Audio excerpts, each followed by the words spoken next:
Good morning, children. In the previous class, we were discussing about acid, base and salts, and we discussed the properties of acids, bases and salt, and we also discussed about indicators. We were discussing that indicators, these are the substances which shows different colors in different medium. That is, in acidic it shows different color, in acidic medium it shows different color, it shows different color in basic medium. So it shows different color. In this way we can recognize the given substance with the help of an indicator. Now we will perform two activities to understand that how can we identify acid and base with the help of indicator, that is first of all with litmus paper. How can we identify that a given substance is an acid or a base? We will know with the help of litmus paper. What is litmus paper? We already discussed in our previous class that it is a natural indicator. Very simple activity we will perform for the same. For this we have to take lemon juice. We have to take lemon juice. Second thing we need is a petri dish. That is petri dish. Children, this is a new term for you. What is petri dish? Simply it is a small shallow dish. Okay, it is a small shallow dish of thin glass, or you can say plastic also, with a cover, and it is generally used in laboratories. Okay, so it is simply a small hollow dish of what? Of thin glass or plastic with a cover also, and it is generally used in laboratory. And the third thing we require is a strip of blue litmus paper. A strip of blue litmus paper.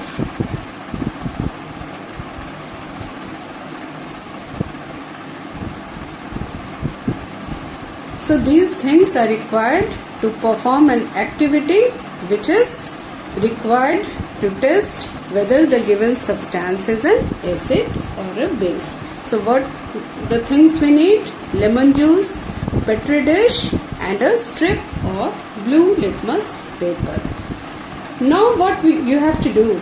You have to take some lemon juice in a petri dish. Suppose that this is a petri dish.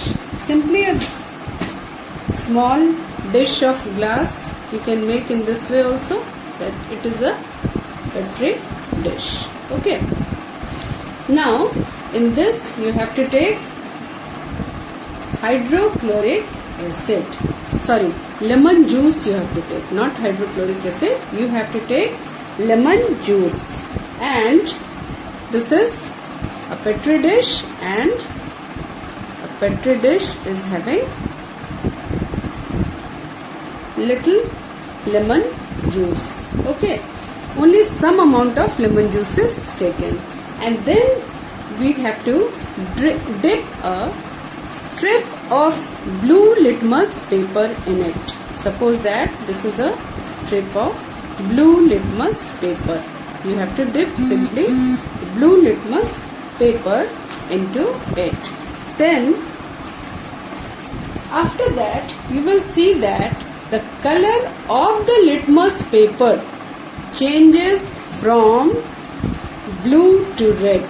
The color of the litmus paper changes from blue to red. Why this color changes? Why it becomes from blue to red?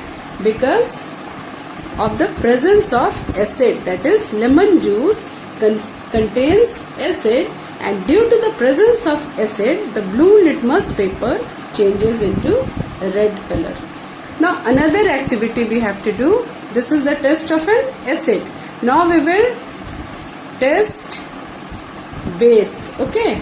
So another activity, the things we need are, first we need, you can take soap solution in place of lemon juice. Here you have to take soap solution. Okay. And rest all the two things are same, that is petri dish, and in place of blue litmus paper you have to take a strip of red litmus paper here. Okay, you have to take a strip of red litmus paper here, a strip of red litmus paper.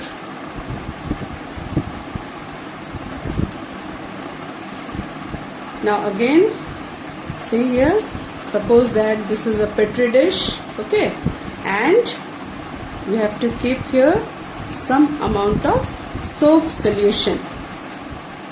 What you have to keep here? Some amount of soap solution. And then you have to dip a strip of red litmus paper over here. Red litmus paper. Here we supposed to dip blue litmus paper, isn't it? In the first one we supposed to dip blue litmus.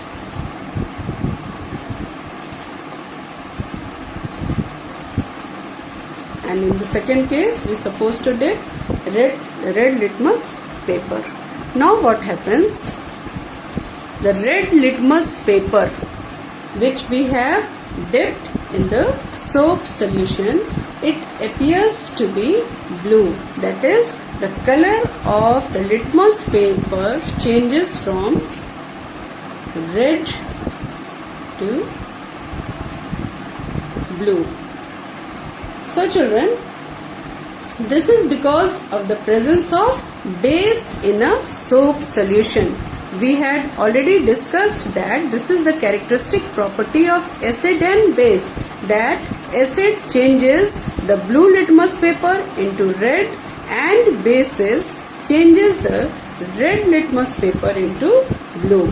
So with the help of these two activities we can easily notice that the given substance is acid or a base. Okay. Now children, this is the first example of natural indicator, that is litmus paper. Another natural indicator is turmeric. Another natural indicator is turmeric.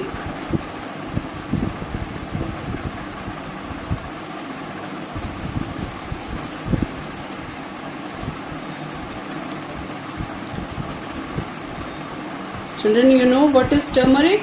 Simply it is haldi, which is used in kitchen, isn't it? This is haldi. Now this is also a natural indicator which is commonly known as haldi.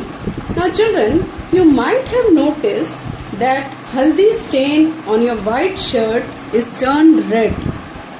When it turns red? When soap is rubbed on it, or any detergent, when it is rubbed on the stain of haldi, then what happens? Its color changes into red color.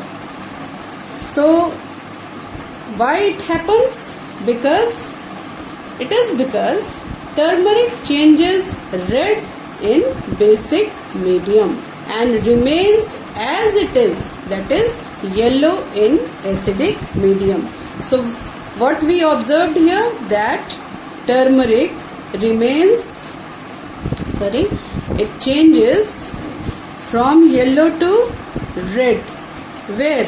In basic solution. In basic solution, that is in soap solution and any of the detergent. But turmeric remains unchanged. It remains unchanged in acidic solution. That is, the color of its yellow color remains as it is in case of acidic solution, whereas in basic solution it becomes red. Now this is the second natural indicator. First one is litmus paper, which is a natural indicator, and second one is turmeric. Third one, the natural indicator is China rose. You know children, China rose, it is a very common flower. We also know it as gudal, isn't it? It is also known as gudal. It is a flower and very common flower. Now children, what happens? China rose, it turns dark pink in acidic solution. That is, when it is dipped in acidic solution, it changes into dark pink. And in basic solution,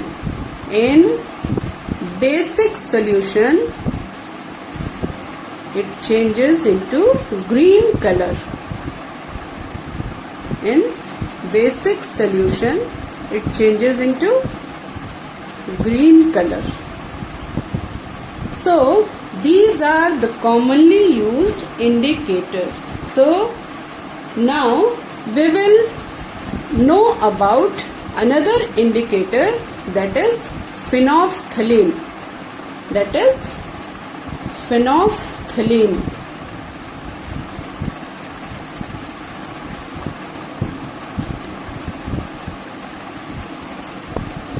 It is phenolphthalein, and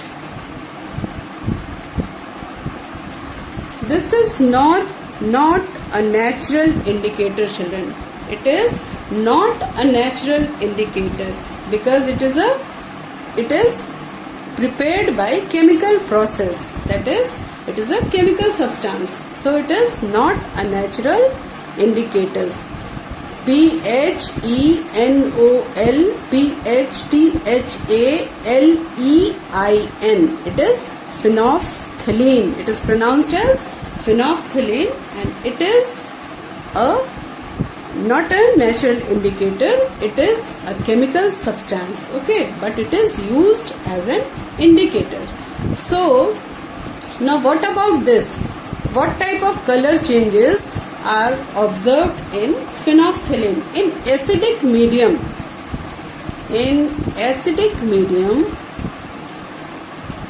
it changes, it remains colorless. It does not show any color change, that is, it remains colorless. Whereas in basic solution, its color changes into dark pink.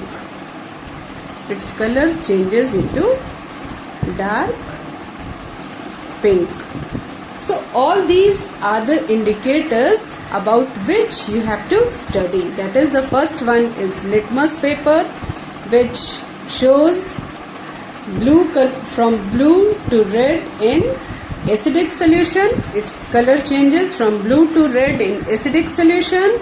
Then in basic solution, its color changes from red to blue. This is about litmus paper. And second indicator, we just now discussed that the second one is turmeric. Its color remains in basic solution. Say in acidic solution, its color remains unchanged, whereas in basic solution, its color changes into red. Then the third one is China rose.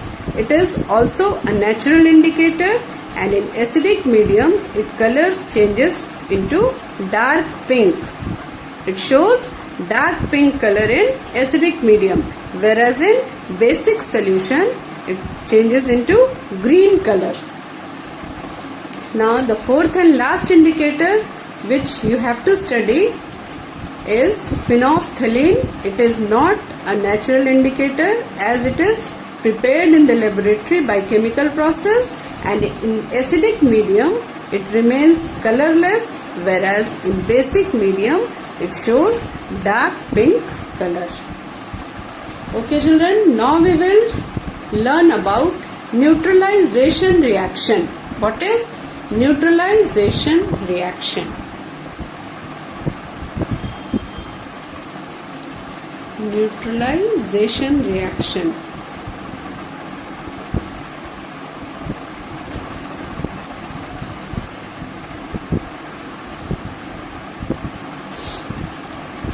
It is a type of chemical reaction in which acid and base reacts to form salt and water. So what is neutralization reaction? It is a type of reaction in which acid combines with base and forms salt and water. Okay. So neutralization reaction is a type of reaction in which an acid reacts with base and forms salt and water. That means what happens here children? Here what happens? Actually here the acid and base, both of them cancels the effect of each other. The acid cancel out the effect of base and the base cancel out the effect of acid. That is, both of them cancel out the effect of each other and the neutral substance is formed. That is, salt and water is formed.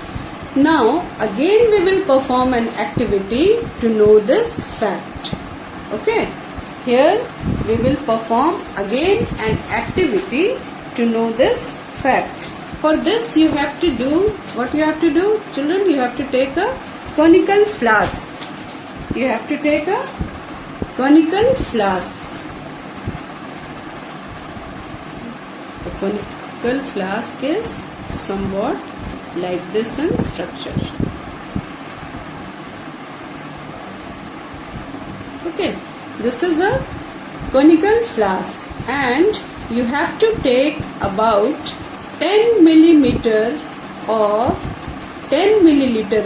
dilute hydrochloric acid. You know very well what is dilute hydrochloric acid, in which the concentration of acid is less. Okay, this is known as dilute hydrochloric acid. How much you have to take dilute hydrochloric acid? Only 10 ml. Okay, 10 milliliter of dilute hydrochloric acid you have to take here. Okay, now you have to, with the help of a dropper, you have to add 2 drops of litmus solution, and the solution is blue litmus solution. What you have to drop here? You have to add here 2 drops of blue litmus solution.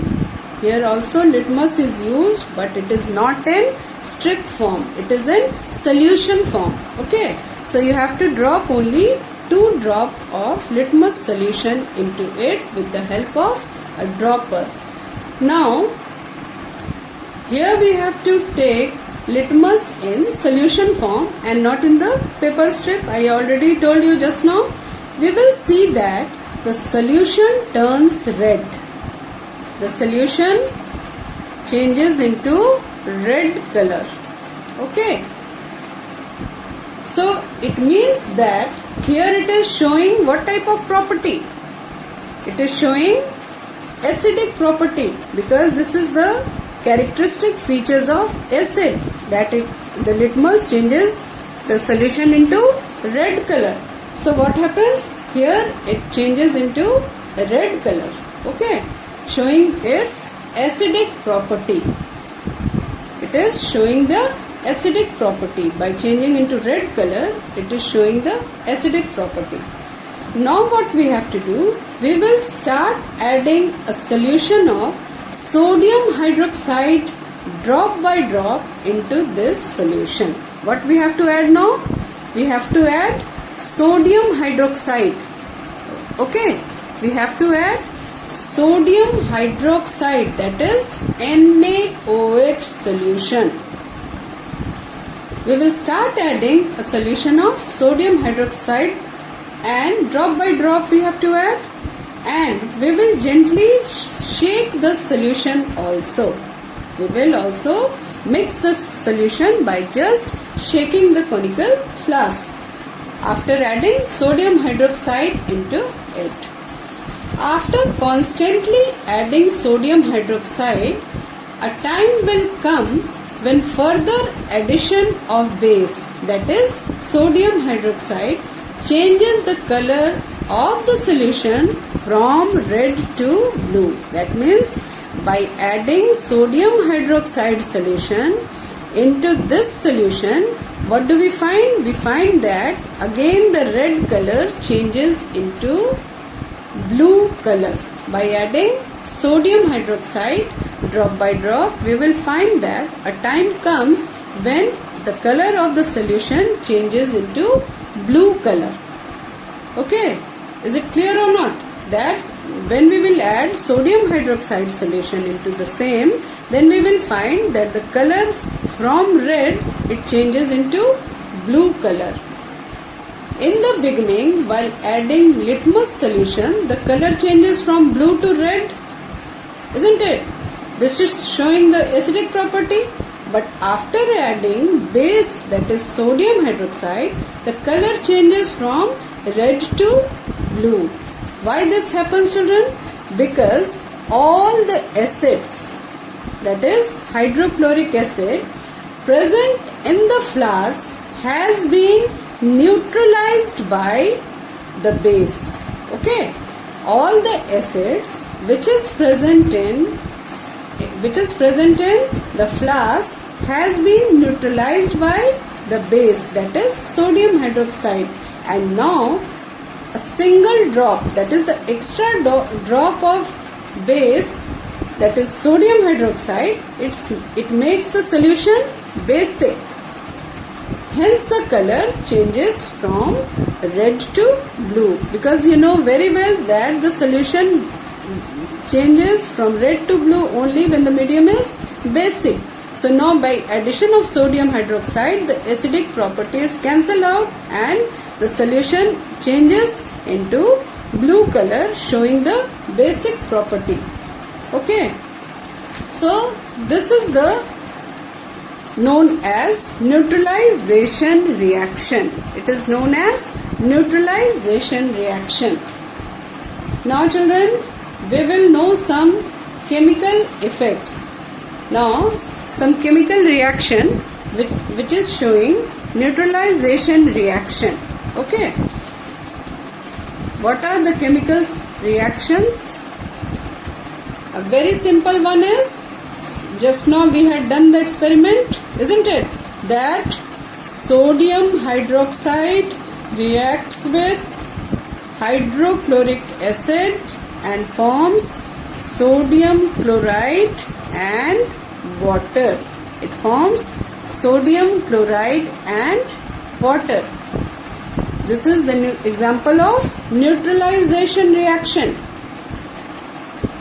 It is the very common example of neutralization reaction, that sodium hydroxide, that is a base, it reacts with hydrochloric acid, that is an acid, sodium chloride, that is a salt, and H2O is water. This is the first example. Okay, now we will discuss another example of neutralization reaction. In place of sodium hydroxide, we will take here potassium hydroxide. It is also a very common base. In place of sodium hydroxide, we have to take potassium hydroxide. It is also a very common base.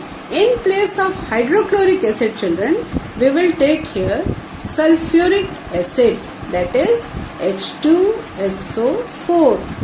It is an acid, and potassium hydroxide is a base. So in place of sodium hydroxide, that is a base, we have to take here potassium hydroxide, and in place of hydrochloric acid here we have taken sulfuric acid.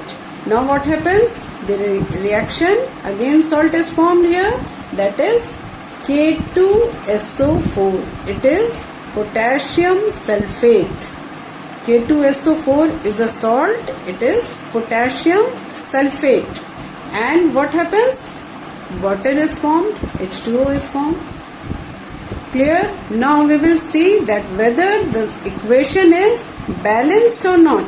See here children, here only one potassium hydroxide, you see that atom present here of potassium is only 1, that is K, only 1 K is here, and here 2 K.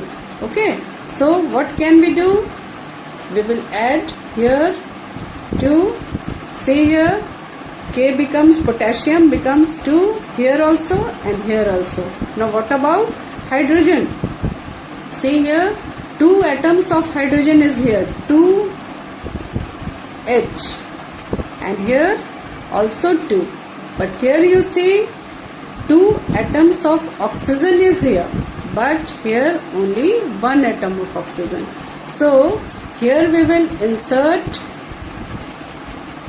2, okay, 2 H2O.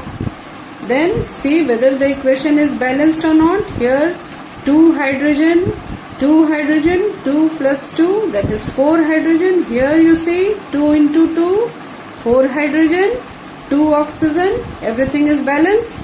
Now we will take another example. In place of potassium hydroxide we can take any other base. Okay, so now we are taking here magnesium hydroxide, that is MgOH twice. It is magnesium hydroxide, which is a base. Then again in place of hydrochloric acid, sulfuric acid we had already taken in the previous examples. So now we will take nitric acid, HNO3. Okay. Then what happens here?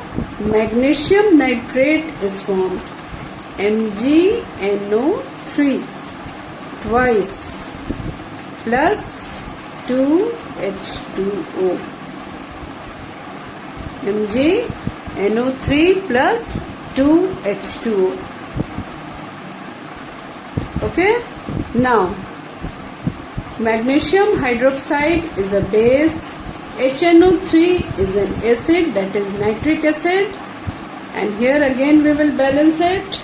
So only just put 2 here, then it is balanced. The equation is completely balanced. So these are the examples of neutralization reaction. Okay children, these are the examples of neutralization reaction.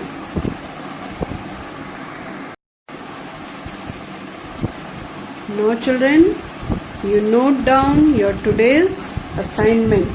Okay, now you note down your today's home assignment.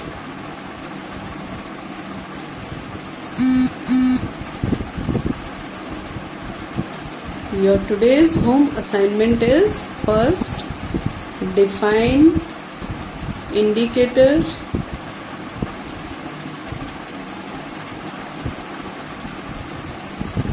write 3 examples of it. Write 3 examples of it.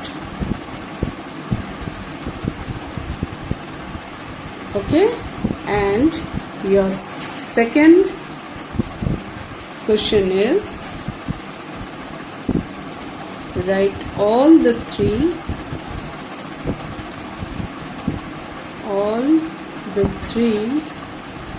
examples of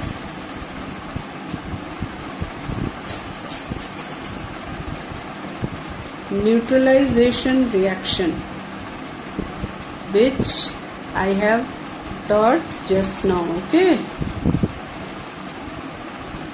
write all the 3 examples of neutralization reaction, and also learn it. Okay, and also learn it.